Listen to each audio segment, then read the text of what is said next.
Hello friends, welcome to खोज India. मैं हूं चंदन। आज का ये वीडियो हमारे लिए बहुत ही इम्पोर्टेंट है। आज हम बात करेंगे यूज्ड बाइक और सेकेंड हैंड बाइक के बारे में। अक्सर हम जाते हैं कभी अपने लिए, कभी दोस्त के लिए, कभी कोई रिश्तेदार के लिए सेकेंड हैंड बाइक खरीदने या फिर यूज्ड बाइक जो है वो खरीदने के लिए। तो हम जाके वो यूज्ड बाइक और जो सेकेंड हैंड बाइक है उसमें ऐसा कौन से पॉइंट्स है जिसे हमें चेक करना चाहिए, वो बहुत ज़रूरी है। क्योंकि ख़रीदने के बाद हमें कोई गिल्ट फीलिंग नहीं होना चाहिए कि ये पॉइंट्स मिस हो गया, ये देखना चाहिए था, ये गलत कर दिया, ऐसा नहीं होना चाहिए। तो इसीलिए मैं वो डिटेल में डिस्कस करूँगा कौन सी पॉइंट्स जाके हमें लिस्ट वाइज चेक करना है। लेकिन सबसे पहले अगर आप पहली बार खोज इंडिया चैनल देख रहे हो और अभी तक सब्सक्राइब नहीं किया तो bike related A to Z video और रेगुलर अपडेट्स पाने के लिए प्लीज़ सब्सक्राइब खोज इंडिया चैनल राइट नाउ। कैसे करना है एक बार देख लीजिए।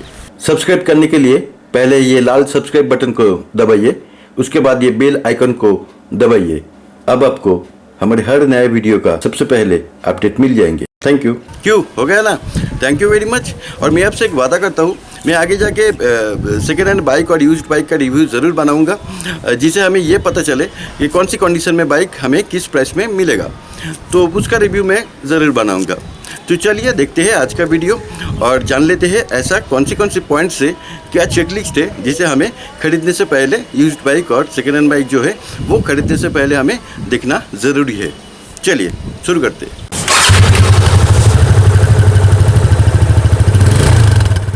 अब जब भी यूज्ड बाइक खरीदोगे तो दो तरीका है, एक तो है डीलर और दूसरा है डायरेक्ट सेलर जो बाइक डायरेक्ट सेल कर रहा है। ऐसे बहुत सारे वेबसाइट है, OLX है, क्विकर है, ऐसे बहुत सारे हैं। तो डीलर के पास अब जाओगे तो एक एडवांटेज है, एक डिसएडवांटेज है। एडवांटेज जो है वो डीलर आपको वो बाइक लेने से पहले वो पूरा पेपर देख लेते हैं, बाइक की कंडीशन चेक कर लेते हैं, तो वो आपको रेडीमेड मिल जाएगा। और डिसएडवांटेज जो है वो बाइक का प्राइस थोड़ा ज़्यादा होगा। वो डीलर तो अपना कमीशन रखेगा ही, तो इसीलिए बाइक का प्राइस थोड़ा ज़्यादा है। और अगर आप डायरेक्ट सेलर से लोगे तो बाइक के कंडीशन के बारे में आपको पता नहीं, आपको चेक करना पड़ेगा, पूरा प्रोसीड्यूर आपको चेक करना पड़ेगा। तो ये एक, लेकिन प्राइस कम होगा। डीलर जो लेगा उससे डायरेक्ट सेलर से बात करोगे तो ज़रूर प्राइस थोड़ा कम होगा। तो ये एडवांटेज और डिसएडवांटेज दोनों में ही है। तो आप पहले ये सिलेक्ट कर लीजिए डीलर से लेंगे या फिर डायरेक्ट सेलर से लेंगे। उसके बाद आप जब भी बाइक देखने के लिए जाओ तो दिन में जाइए, क्योंकि दिन में आपको कुछ मिस नहीं होगा। पूरा बाइक आप घूम के देख सकते हो।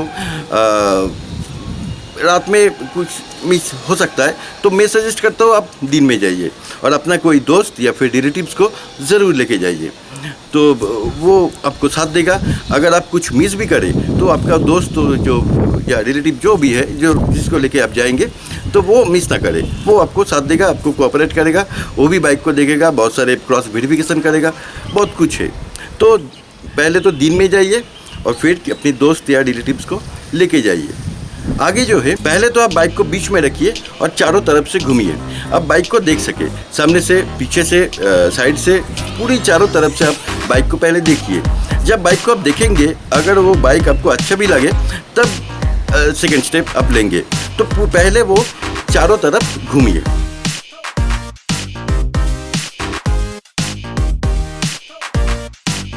उसके बाद आप नज़दीक जाइए और फिर पहले टायर को देखिए, टायर कंडीशन को देखिए। टायर में मैन्युफैक्चरिंग डेट लिखा हुआ है, ये देखिए, मैंने ये टायर का डेट यहाँ पर मैन्युफैक्चरिंग डेट ऐसे लिखा हुआ है। तो उसके बाद आप टायर का कंडीशन देखिए। मेरे ख्याल से टायर 50,000 to 60,000 के बाद टायर चेंज करना ज़रूरी है।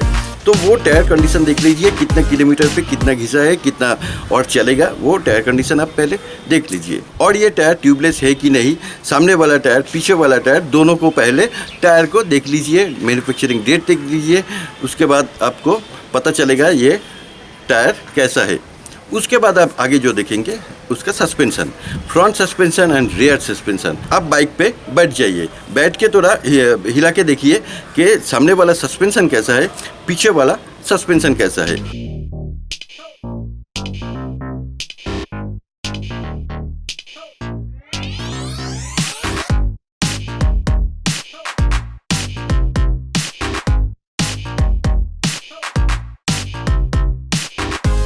इसके बाद आप चेक करिए इस बाइक का इंजन को। इंजन आप स्टार्ट करिए, स्टार्ट करने के बाद इसको पावर दीजिए, एक्सीलेटर घुमा के पावर दीजिए।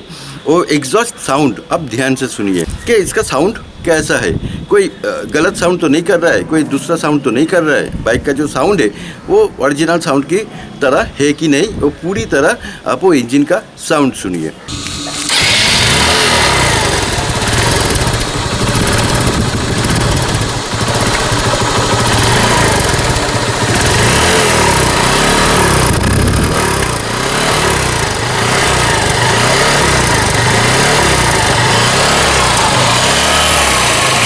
एग्जॉस्ट के साथ साथ आप एक चीज़ देखना मत भूलिए, किक स्टार्ट। अगर किक स्टार्ट है तो वो किक स्टार्ट करके आप देख लीजिए एक बार या दो बार वो स्टार्ट होता है कि नहीं। अगर किक स्टार्ट और सेल्फ स्टार्ट दोनों ही चेक कर लीजिए एक ही साथ। और एग्जॉस्ट के साथ आप वो एक्सीलेटर भी देख लीजिए कि एक्सीलेटर ठीक तरीके से काम कर रहा है कि नहीं।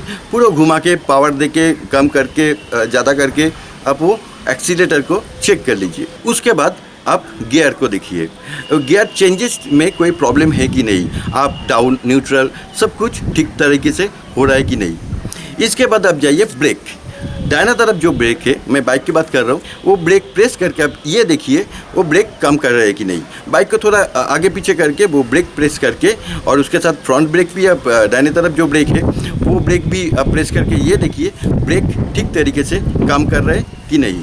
और मीटर कंसोल, इसको देखना मत भूलिए। यहाँ पर आपको मिलेगा सेलर ने कितने किलोमीटर इस बाइक को राइड किया है, ये इन्फॉर्मेशन आपको मिलेगा। सारे लाइट्स ऑन हो रहा है कि नहीं, इंडिकेटर लाइट, मीटर लाइट, जो बैकलाइट है वो सब ठीक है कि नहीं, वो आप प्लीज़ चेक कर लीजिए। और उसके साथ आप स्विचेस को देखिए, बाएं तरफ और दाहिने तरफ जितना स्विचेस है ये ऑफ ऑन करके ऊपर नीचे करके लेफ्ट राइट करके ये सारे स्विचेस आप हाथ लगा के चेक कर लीजिए। इसके बाद आप जाइए सीट के ऊपर। सीट वो अगर कवर भी है तो वो कवर को खोल के सीट का जो ओरिजिनल सीट का जो कंडीशन है वो देख लीजिए, कहीं फटा है कि नहीं, कहीं सब कुछ कुशन क्वालिटी ठीक है कि नहीं, पूरा ये सीट को आप चेक कर लीजिए।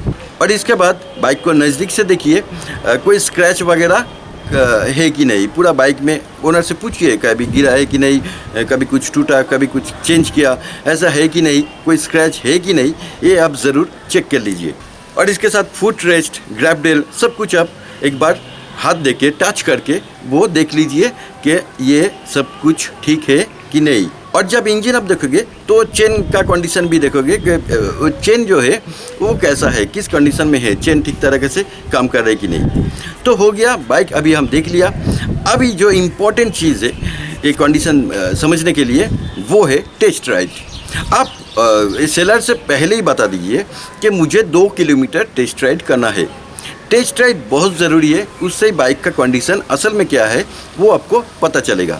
अगर 2 किलोमीटर आपको अलाउ ना करे कि नहीं 2 किलोमीटर नहीं होगा, थोड़ी आप जा सकते हो, तभी आप ना कर दीजिए, क्योंकि वो बाइक नहीं लेना है। 2 किलोमीटर मिनिमम मेरे हिसाब से आपको टेस्ट राइड लेना ही है। 1 किलोमीटर आप जाइए और वापस आइए, तो 2 किलोमीटर ज़रूर टेस्ट राइड लीजिए। टेस्ट राइड बहुत ही इंपॉर्टेंट है। और इसमें आप क्या देखोगे, पहले तो आप इसको बाइक को स्टार्ट करिए और फिर राइड करिए। राइड करते वक्त आप ये देख लेना ज़रूर इसका सीटिंग कंफर्ट है कि नहीं, राइडिंग कंफर्ट है कि नहीं। हैंडलिंग को देखिए, आप बाएं तरफ घूमिए, दाहिने तरफ घूमिए, इसका हैंडलिंग कैसे हो रहा है। और कभी आपको पिकअप ज़्यादा दीजिए, इसका कितना पावर कितना है बाइक का आपको पता चलेगा। उसके बाद स्लो कीजिए, ब्रेक कंडीशन देखिए, अचानक आप ब्रेक लगाइए, आपको पता चलेगा इसका ब्रेक क्या है। कभी हर वक्त पीछे का ब्रेक नहीं, फ्रंट ब्रेक भी मार के आप देखिए कि ये सामने वाला ब्रेक और पीछे वाला ब्रेक दोनों एक साथ कैसे काम कर रहा है, वो ब्रेक कंडीशन आप ज़रूर देखिए। और बाएं तरफ जो क्लच है वो क्लच को आप दबा के छोड़ के आप ये क्लच कंडीशन देखिए, क्लच एक्सीलरेटर के साथ ठीक ठाक सिंक्रोनाइज हो रहा है कि नहीं, काम कर रहा है कि नहीं, ये क्लच भी आप ज़रूर देख लीजिए। और कोशिश करिए बाइक को ख़राब रास्ते ले जाने के लिए। ख़राब रास्ते के ऊपर आपको बाइक का जो सस्पेंशन है, सामने वाला पीछे वाला, ये दोनों सस्पेंशन कैसे काम कर रहा है आपको पता चलेगा। तो 2 किलोमीटर टेस्ट राइड मस्ट, उसके लिए आपको ऑयल देना पड़े तो वो भी दीजिए, लेकिन टेस्ट राइड ज़रूर कर लीजिए। क्लच, ब्रेक, एक्सीलेटर सब कुछ आपको पता चलेगा। हॉर्न और इलेक्ट्रिकल सेगमेंट, जो बैकलाइट और टेल लाइट जल रहा है कि नहीं, काम कर रहा है कि नहीं, वो आप ज़रूर, और हॉर्न पूरे बाइक गियर शिफ्टिंग कैसे हो रहा है, फिफ्थ गियर में कैसे चल रहा है, फर्स्ट गियर में कैसे चल रहा है, पूरा बाइक का जो सिस्टम है जब आप चलाओगे, टेस्ट राइड करोगे तो आपको पता चलेगा। और साउंड भी आपको कैसे निकल आ रहा है, एग्जॉस्ट साउंड जो है वो कैसे आ रहा है, आपको पूरा कंडीशन आपको पता चलेगा जब आप टेस्ट राइड लोगे। और याद रखिए, एक बार मैं फिर से आपको बोल रहा हूँ, 2 किलोमीटर टेस्ट राइड ज़रूर कीजिए बाइक लेने से पहले। तो बाइक तो आपको अभी अच्छा लगा, सपोज़ अच्छा लगा, सब कुछ ठीक ठाक है, अब जाके अगर बीच में कोई गलत लगा तो आप तभी ना कर दीजिए। एक बात याद रखिए, मैं एक्सपीरियंस से बता रहा हूँ आपको, बाइक सेलर को या बाइक लेने से पहले उस बाइक के साथ कोई इमोशनल अटैचमेंट आप मत करिए, क्योंकि अगर आप इमोशनल हो जाओगे तो वो आपको एक वीक पॉइंट निकल आएगा वो बाइक के ऊपर, तो वो ठीक नहीं है। आप अपने हिसाब से स्ट्रेट बिल्कुल न्यूट्रल होके, ये बाइक अच्छा है तो ले लूँगा, नहीं अच्छा है तो नहीं लूँगा, ये समझ के आप बाइक को देखने के लिए जाए। तो इस टेस्ट राइड के बीच में अगर आपको कोई गलत लगे तो आप तभी बाइक को ना कर दीजिए। और अगर टेस्ट राइड आपको अच्छा लगे तो अब आइए डॉक्यूमेंट्स के ऊपर। ये डॉक्यूमेंट्स पोर्शन बहुत ही बोरिंग है लेकिन बहुत ही इंपॉर्टेंट है आपके लिए। डॉक्यूमेंट्स में आप पहले जो देखेंगे वो है आरसी, रजिस्ट्रेशन सर्टिफिकेट। आप दिमाग को ठंडा करके धीरे से आराम से ये आरसी को देखिए, इसका जो डेट, चेसिस नंबर सब कुछ लिखा है वो ध्यान से पढ़िए। उसके बाद आप देखिए परचेज इनवॉइस। अगर वो बाइक जब खरीदा है, सेलर जब भी खरीदा है तो वो उसका पास इनवॉइस होगा, तो वो इनवॉइस देखना ज़रूरी बहुत है। अगर इनवॉइस ना हो, अगर कोई डॉक्यूमेंट्स में गड़बड़ हो, तब आप उसको इंस्टेंट ना कर दीजिए। आपको और भी अच्छा बाइक मिलेगा, और भी अच्छे प्राइस पे मिलेगा, और डॉक्यूमेंट्स या फुल पेपर के साथ मिलेगा, कोई टेंशन मत लीजिए। तो डॉक्यूमेंट्स को बहुत ध्यान से देखिए, पहले आरसी, रजिस्ट्रेशन सर्टिफिकेट, उसके बाद आप देखोगे परचेज इनवॉइस जो सेलर के पास होगा ही होगा। उसके बाद आप देखिए ये बाइक लोन से लिया है या कैश से। अगर लोन से लिया है तो वो लोन ख़त्म हुआ कि नहीं, वो लोन अगर 3 साल सेलर ने 2 साल या 3 साल लोन में ये बाइक लिया तो वो लोन ख़त्म हुआ कि नहीं। अगर ख़त्म हुआ तो आपको एनओसी देगा। वो जो फिनेंशियल कंपनी लोन ख़त्म होने के बाद एनओसी मतलब नो ऑब्जेक्शन सर्टिफिकेट सेलर को दिया होगा, वो आप ज़रूर देखिए। अगर एनओसी ना हो तो आप तुरंत ना कर दीजिए, वो बाइक को नहीं लेना है, नहीं तो प्रॉब्लम हो जाएगा। अगर वो बाइक अगर लोन पे है तो ज़रूर एनओसी देख लीजिए। उसके बाद आप देखिए सर्विस बुक। सर्विस बुक से आपको ये पता चलेगा कि वो बाइक जब भी सर्विस में देता है कि वो ऑथोराइज्ड सर्विस सेंटर में दिया है या कहाँ दिया है। उससे आपको सेलर ने बाइक को कितना प्यार किया, कितने अच्छी तरीके से रखा, ये आपको पता चलेगा। सर्विस बुक देखना ज़रूरी है, वो मैनुअल के साथ ही आपको वो सर्विस बुक आपको सेलर दिखा देगा। और सेलर्स आगे जो है, सेलर्स आइडेंटिटी बहुत ही ज़रूरी है। अगर वो सेलर कोई दूसरे स्टेट से आके आपको बाइक सेल कर रहे हो तो मत लीजिए, कोशिश करिए वो सेलर आपके लोकल में ही हो तो अच्छा है, नहीं तो एटलीस्ट 50 या 70-80 किलोमीटर के अंदर हो, क्योंकि सेलर्स का जो आइडेंटिटी है वो बहुत ही ज़रूरी है। आजकल के ज़माने में हमारा बहुत कुछ गलत हो रहा है, तो इसीलिए सेलर का आइडेंटिटी, उसका आधार कार्ड या फिर पैन कार्ड, वो देखना बहुत ज़रूरी है। सेलर का आइडेंटिटी आखिर में ज़रूर देख लीजिए। और मानिए ये सब हो गया, टेस्ट राइड के बाद आपको बाइक पसंद आ गया, पेपर्स अपने देख लिया, सब कुछ ठीक ठाक है, सेलर से बात कर लिया, अब आइए आखिर में बार्गेनिंग। ऐसे कोई इंटरेस्ट मत दिखाइए कि आपको यही बाइक चाहिए था, यही बाइक आप ढूंढ रहे थे, ये बाइक के ऊपर आप फिदा है, ये बाइक ही चाहिए। ऐसे कोई इमोशनल अटैचमेंट या फिर कोई इंटरेस्ट आप मत दिखाइए। आप ऐसे करें कि हाँ ये बाइक अच्छा है, अगर दे रहे हो तो मेरी टर्म्स पे दो, नहीं तो छोड़ दो, कोई दूसरा बाइक देखेंगे। ऐसे आप बात करोगे, ऐसे इंटरेस्ट आप कभी ओवर इंटरेस्टेड नहीं दिखाओगे कि आप बहुत ही इंटरेस्टेड हो इस बाइक को लेने के लिए, तो बार्गेन करने में आपको सुविधा होगा। अगर वो 1 लाख का बाइक आपको 60,000 में दे रहा है तो आप 45 से शुरू करिए, 50,000 में आप सब कुछ ठीक ठाक रहा तो 50,000 में आप सेटल करने की कोशिश करिए। और एक बात और इम्पॉर्टेंट, प्राइस भी सेटल हो गया, आपको 50,000 में दे भी रहा है, बाइक अच्छा है, पेपर्स ओके है, आपको बार्गेन करने के बाद 50,000 में आपको दे रहा है। तो एक बात और इम्पॉर्टेंट बहुत ही है जो मैंने पर्सनली सफ़र किया है, name transfer. Name transfer seller को हर वक्त आप ढूंढ नहीं पाओगे, इसीलिए जो भी प्राइस है उससे अगर 50,000 में आपको प्राइस फाइनल हुआ तो आप 40,000 आप उसको दे दीजिए। बाकी जो 10,000 है वो आप तभी दो जब वो नेम ट्रांसफ़र कर देगा, क्योंकि नहीं तो आपको नेम ट्रांसफ़र के लिए वो सेलर को पता नहीं चलेगा कहाँ है। वो बोलेगा नहीं अभी बिज़ी हूँ, 2 दिन बाद, ये महीने नहीं होगा, अगले महीने कांटेक्ट करो, ये करेगा। क्योंकि सेलर जब एक बार बाइक सेल कर देते हैं तो उसके बाद उस बाइक में कोई इंटरेस्ट नहीं है, क्योंकि उसको पूरे पैसे मिल गए होते। तो इसीलिए आप कोशिश करिए 90% पेमेंट तो आप कर दीजिए, नहीं तो आपको बाइक नहीं देगा। लेकिन 10% पेमेंट एटलीस्ट आप ड्यू रखिए, 10 to 20% पेमेंट एटलीस्ट आप ड्यू रखिए। अब बोलिए जिस दिन नेम ट्रांसफ़र हो जाएगा उसी दिन आपको ये पेमेंट मिल जाएंगे। तो ये था मैं जिस तरीके से बाइक को देखता हूँ, मैं जिस तरीके से बाइक को डील करता हूँ, यूज्ड बाइक को, वो मेरा जो एक्सपीरियंस है मैं आपको शेयर कर दिया। अगर मैं कोई ऐसा पॉइंट्स मिस कर दिया हो जो देखना ज़रूरी था मैंने नहीं देखा, तो आप वो ज़रूर मुझे कमेंट बॉक्स पे आप मैसेज दे दीजिएगा। मैं अगले जब भी सेकेंड हैंड या यूज्ड बाइक देखने जाऊँ तो पॉइंट्स में ज़रूर हाईलाइट करूँगा और दूसरे हमारे फ्रेंड्स को भी ये जानकारी मिलेगा। तो प्लीज़ कमेंट बॉक्स पे आप लिख के भेज दीजिए।